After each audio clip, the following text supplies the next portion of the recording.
Hi guys! Another day, another vlog po tayo. Happy Valentine's Day guys! For today's video, ganap ngayong araw. Agi, ini na-air Ito ka. daw yung bulaklak ko. Walang buhok. Ito daw pagkain namin.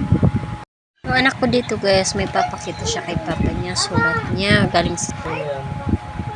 Para sa'yo na.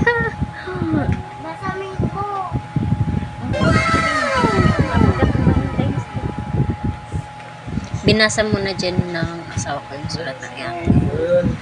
Ganyan po Patingin nga talaga ako, yung pakita mo asawa sa ko. Kasi kami bago siya umalis at pagdating niya sa bahay. Sana all! Oh my God! Wala daw akong bulaklak guys. Pero ayan daw yung bulaklak ko. Wow! Si Sana all! Sana all. Uy, ang dami niyan! Inisip ko, ito na lang pizza. Hindi na bulaklak para makakain si Sidi at Sia. Okay lang. Plus, may papalaman akong na-receive. Thank you. Happy Valentine's.